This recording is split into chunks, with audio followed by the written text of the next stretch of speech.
Hello, welcome to another Game Over discussion of Game of Thrones. I'm joined by only Dan this week, and today we're discussing Season 6, Episode 8, No One. What do we think?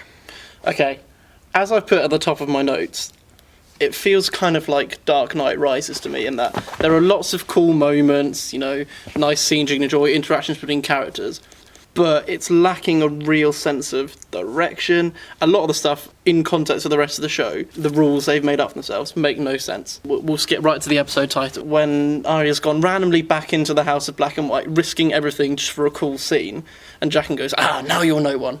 Well, that makes no sense. What does that mean? It sounds cool, and the episode ends, and you go, hang on a minute. That's rubbish. I didn't like this episode. I think it might be the worst episode of the show so far. I really do, because... That sounds a little harsh, but I know what you're saying. The thing is, the watermark is so high. It doesn't take very much for it to be the worst episode of the show. So Arya, at the end of last episode, she's like, I love money, me, here you go. And then stabbed by the waif, even though she definitely should have seen it coming. And then we go... Maybe it's not Arya. Everyone went, maybe it's not Arya. No, it turns out she was just a fool, and then she has her fight with the waif at the end of this episode off screen. Understandably, because it's in the dark. But here's the thing. There is no reason this fight shouldn't have happened, or this Arya sequence, this episode shouldn't have happened last week. So she got sliced wide open, like Will Graham at the end of Series 3 of Hannibal, and then he spends 8 months in hospital. Arya, sleeps it off. With the milk of the poppy, I don't know what it does, it's basically magic, but she sleeps it off. This isn't Pokemon, you can't just sleep off wounds like that. People have died in the show of much less. And, you have that one moment after the trailer bit where you see her go over the wall like that, and she lands and goes, that hurts a bit, and then goes off again. This is the problem with this season, actually. It's just filled with trailer moments. Arya jumps off the thing, and you go, it's going to be free running, it's going to be Assassin's Creed, the Game of Thrones version.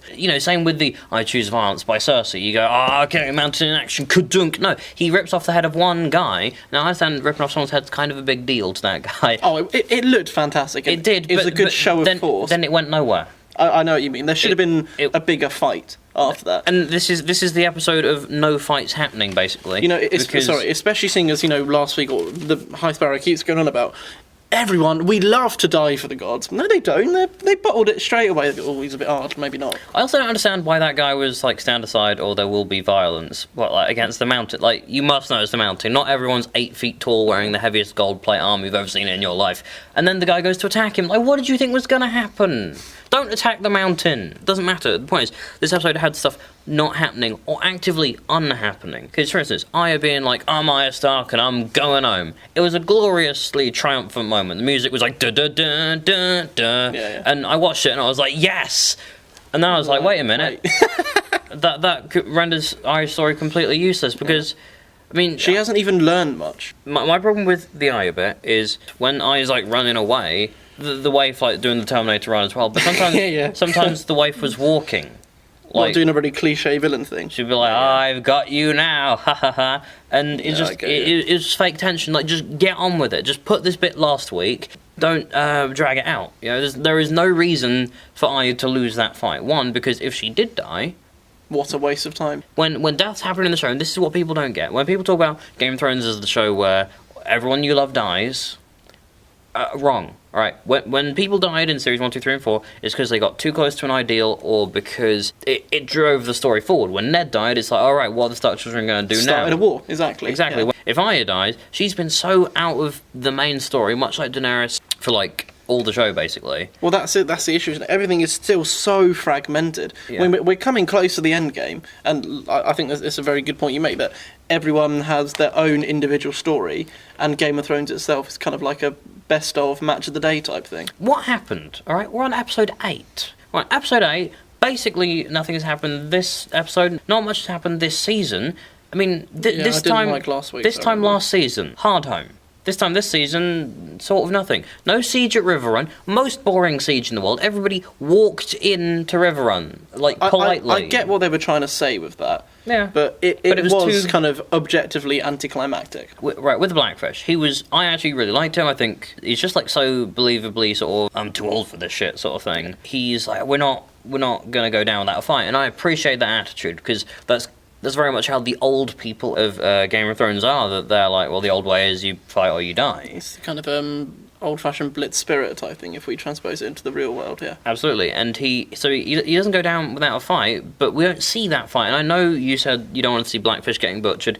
Neither do I. But what I want to see is him going down a heroic blaze of glory. Like, even if he ultimately loses, I want to be like, yeah, that guy was a fucking legend. The guy just goes, yeah, we've taken the castle, and Jamie goes, bring Blackfish to me, and he goes, Blackfish, Dad. It was the most ignominious thing. But like the way they played it. I know what you're saying, but I think that's the point. Everything isn't Trumpers and fanfare. People don't go down in a blaze of glory. It's just, oh, he died. But it was undignified. Now I know we said that it would be undignified to see Stannis' head rolling down a hill, but Stannis is a king, and he believed so well, and he believed so hard, but. Blackfish is a fighter. Blackfish said, I'll be here until the day I die. I want to see that fighting spirit in action. Do you know what would have been cool as a happy medium? Is if we saw a couple of the guards come for him, he takes them out, then you just see an overwhelming number of men kind of go up to him and draw their swords, and he's just, typical, or something like that. And then it cuts. So we've seen him in action, but we know he's dead. Yeah. Would you have been happy? I would have gone with that. But sign me up, writers. Oh my god. Because for me, it wasn't enough for the guy to go, Blackfish is dead, because you know what, the fans out there are going to be like. They're going to be like, oh, no, Blackfish escaped on the boat. And no, he's dead. And it was just he should have gone on the boat. That was just, he annoyed me because he was thick. Oh, no, this is my home, I'm not leaving it. Oh, for fuck's sake. Go, stop it. help Sansa, help your own blood. And the other thing is, just people being dumb in this episode. Like when Edmure turns up, released by Jaime, and he goes, let me in. And the guy goes, oh, I gotta let him in. He said so. I did not believe that for a second. Believe what? As in, that a character would do that. Because, as I said to you earlier, in the whole Game of Thrones lore, Riverrun is now the Blackfish's by right of conquest. Yeah. So he is now the lord of that castle anyway. If we're getting into the nitty-gritty of Westerosi contract law, he's the lord of the castle now. Edmure's been gone for ages, and I guess it's kind of like... Plus, Edmure's incompetent. Like, he's just noticeably incompetent. He's just a little wet blanket, isn't he? He's the useless little brother. So Edmure comes in and goes, let me in. The guy goes, it was I haven't seen much Monty Python or any Blackadder, but I feel like it was a Monty Python Blackadder thing where the guy goes, my lord, he's my lord, my lord. Yeah, we've got to let him in, my lord. Thank you, darling. I feel like Blackfish was like in an episode of The Office. Like, if he turned to the camera and went, Blackfish was like, has everyone gone insane here? Like, to his Larry David now. Yeah, it's like, what's going on here? Have I got completely... It's so clearly not his order! What are you doing? Don't open the gate! And this is it. It's just so dumb. Blackfish should have just cut that guy down. If Blackfish is going to die, just dead. It's just such a waste, because Blackfish disappeared and then he's back and he gets this sort of triumphant sort of return I understand thing. Completely. And just basically. It does the walking siege of Riverrun. Take away from the credibility of his character. And also, if he escaped on that boat with Brienne at the end, it would have made Jaime's little... Right, so much more meaningful, because at the moment he holds nothing by going stop her, but if Blackfish is there as well, he's actively sacrificing something to let them go because he's still friends with Brienne. And Jaime hasn't changed, has he? Jaime is series 1. Jaime. He had a little wobble where he's like Kylo Ren. He's like, I'm a bit good. Nah, I'm a dick, really. At this point in the books, he's meant to really be considering his relationship with not only his sister, but his family and violence in general. Because he as he goes across the Riverlands, I haven't read the books, as he goes across the Riverlands, he sees all the destruction his family have caused. And that's why the Brotherhood Without Banners came about. Exactly. But in this one, he's just like, I will do everything, to get back to Cersei. Which is a cool line. Jaime had a redemption arc, and they've undone it. Exactly. It's come at the wrong time. I know you didn't like this episode particularly. I did enjoy it, but I agree with you that for an episode 8, it wasn't enough. This should have been episode 4. In the words of Carl Pilkington, just faffing about the whole series. Get on with it. How are we only here at this point? Next week, we're going to the North with Jon Snow. The Battle of the Bastards, get hype. Which had better be damn spectacular. It literally needs to be the best episode. It needs to be better than Hard Home, it needs to be better than The Mountain and the Viper, it needs to be better than the Battle of Blackwater. Otherwise, this series has been a waste of time. Yeah, I mean, it's been a waste of time already. Because I was watching it, and I was thinking, a lot of this could have happened in any order. Like, the episode with Bran, where it's like, oh, Benji's back. That literally could have been this week. Yeah. That could have been we last haven't week. seen him again. This was an episode of anticlimaxes, really, because no big fight for Riverrun, no Tully army for Sansa, so Blackfish was just dumb. Jaime's change of tack. Varys is going... Where is Varys going? It's like not a good segue. About that. Yeah, Varys is like, well, I got to go now. What? Did he say we need ships? Because I feel like I remember that. I don't think he did. He didn't say that. So I guess Varys is going to King's Landing, but there is no way Varys can just turn up and go, I'm back, guys. So I don't know where Varys is going, and it's not like... It's been foreshadowed or... He's probably going to go meet someone we haven't even seen before. I mean, I guess maybe that's the point though, because he does say it's a secret mission. He's the type of person, though, who would know about John's parentage. You have to take it that this show makes no sense anymore. So literally But that's anything bad, can isn't it? happen. Yeah. The show is as much about its big fights and its characters dying, whatever, as it is about its little character moments. And although I have no idea where Varys is going, and this has not been built up to at all, I like that he was like, I can't go, if the most famous dwarf in this side of the world is going... and Tyrion's like, no, most famous dwarf in the world. And it's I just, really like their friendship, yeah, and I'm going to miss their friendship as well, because based on nothing, I feel they're not going to meet up again. The same as Bran and Jaime, like, they met for this episode, and they're probably not going to see each other again. Unless it's on the battlefield. Kind of poetic if Jaime is killed by his own sword. Ooh. Quite good. That'd be decent. In this bit, Qyburn goes, those rumours? Turns out they're basically true, but like way more. Now, I think it's wildfire. It's gotta be. But here's the thing. People know about wildfire. Like, that won them the Battle of Blackwater. Like, that's not a rumour. A lot of this stuff is known. But maybe it is known. Maybe they don't know the extent of it. The bit with Tommen was rife with portent, but it was just so, again, anticlimactic. It's like, nothing's happening. Now, I know that there's going to be no more trial by combat. It's just going to be trial by 7 all the way. And I understand that Clegane Bowl...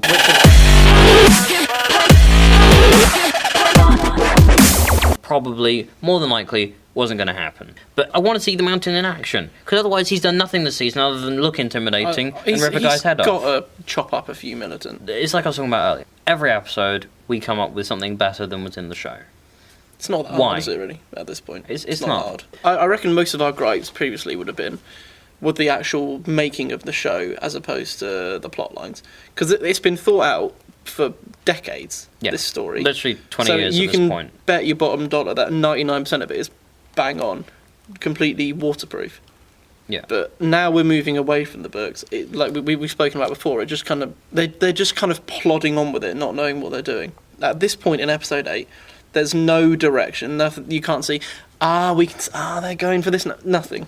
It's just that's happened, and then next week something literally arbitrary will happen. Like let's head back to Marine here.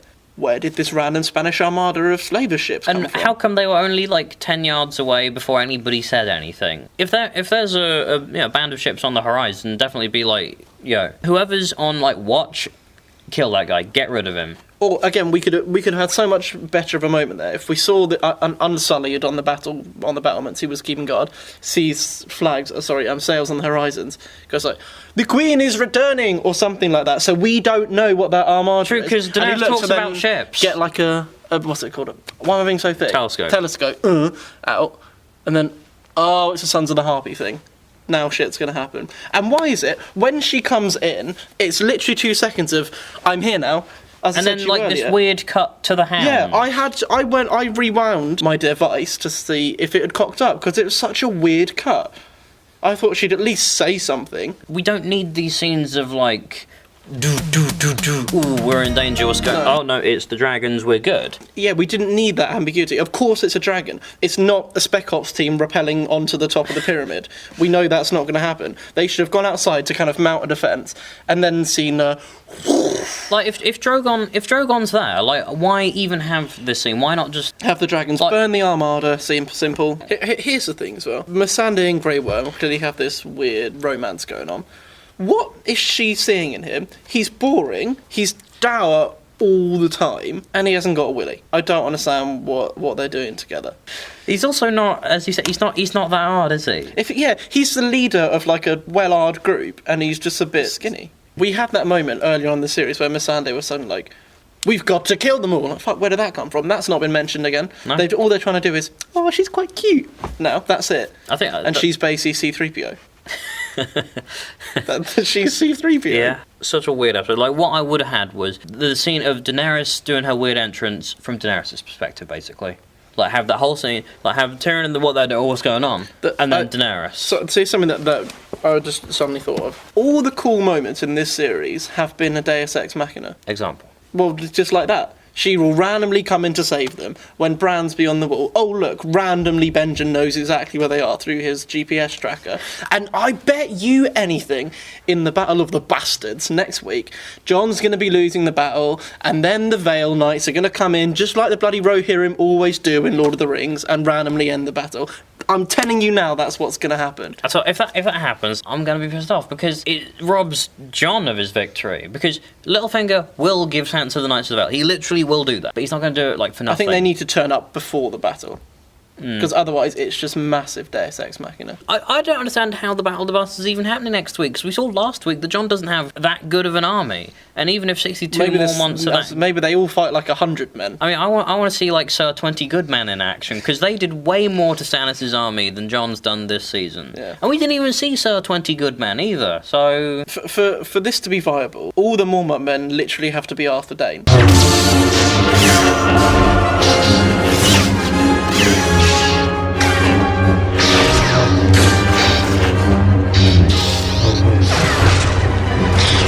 To make they all have to be that good, otherwise at this point. So what if let's do a countdown. They've got 62 more months. 62 more months. They got 2,000 wildlings, 143 Masons, and 200 Hornwoods. There's another one where Mason. it's like a mermaid sigil, isn't it?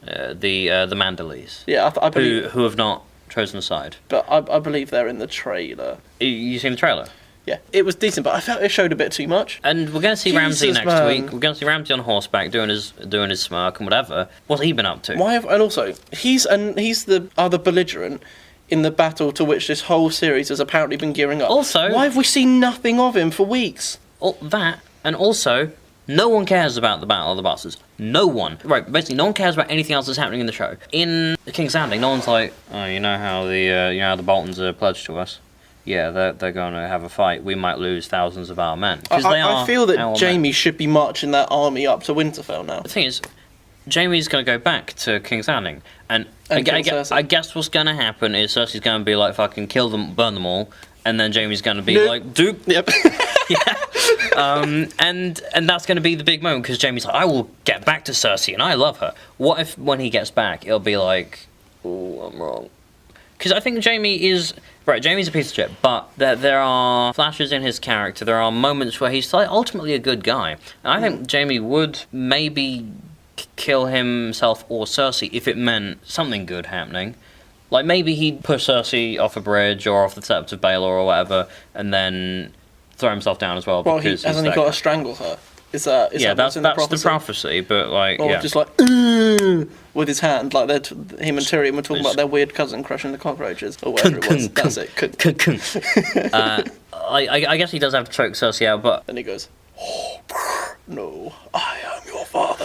Do. That has to be found out. That can't just be a secret the whole time. Just a plot device for Ned Stark to get killed. This is another issue. Good segue there. Plot devices, right? The Hound this week, cool as fuck, meets Beric Dondarrion. Everyone loved the Hound. It's just every line he's got is a zinger. It's because he's just such a normal bloke, as far as a psychopathic murderer can go. Yeah. Just the bit when they were the Brotherhood were about to hang those people, it's like, you don't even got them, Nazis.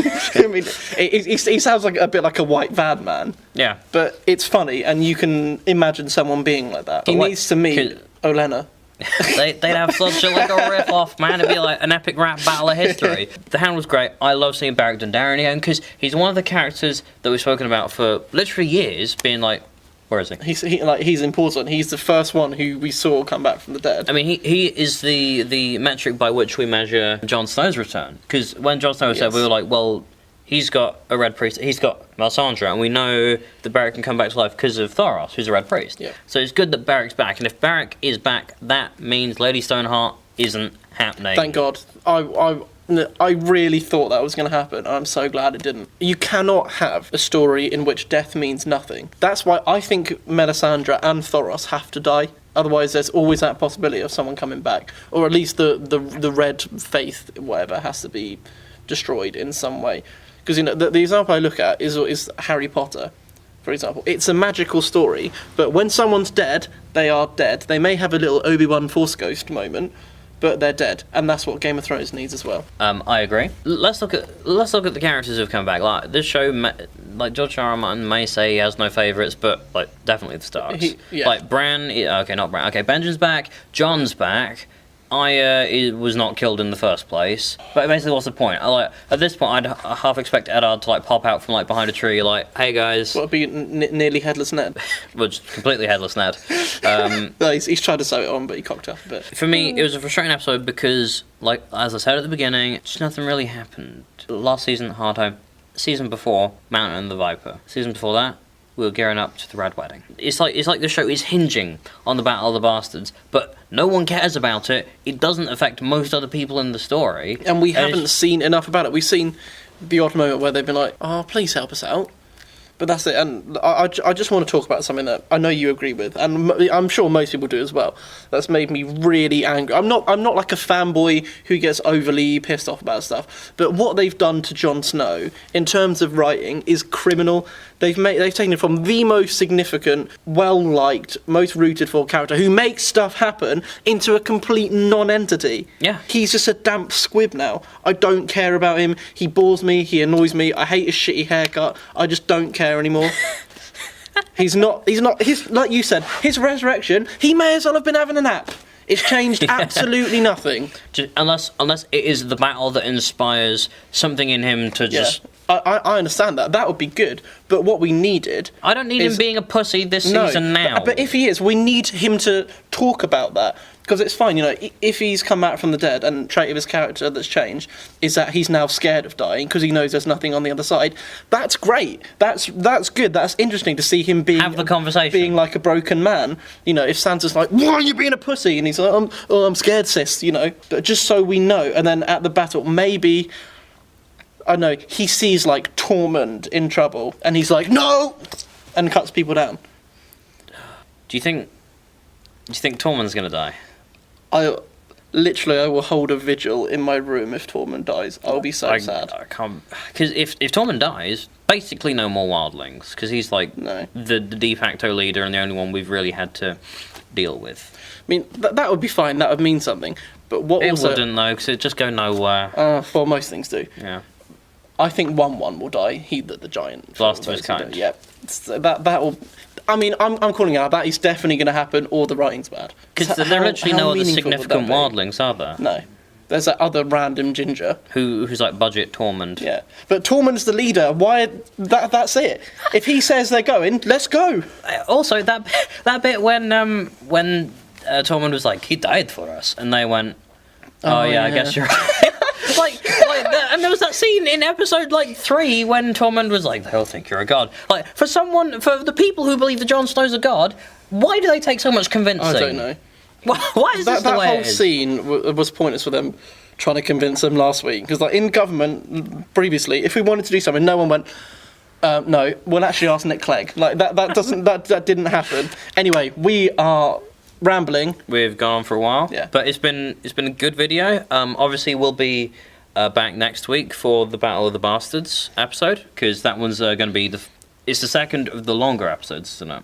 Because it's going to be an hour long. Slightly longer. I'm looking 35 minutes of just straight kung kung kung kung. I want it to be Helm's Deep. I want to be Hard Home times 1 billion. But we'll be back. I think the others will be joining us, because I think this will be... I hope not. But we'll get a big... I hope you guys got that at home. But it'll be... I think this will be the most talked about episode. There's got to be more talked about Jon Snow coming back. They've cocked up. Yeah, basically. Basically, go hard or go home. Haha, very good. Anyway, that's it from us. Thank you very much for watching. And make sure to read our review, share this about, like it, all that good stuff, and we'll see you soon.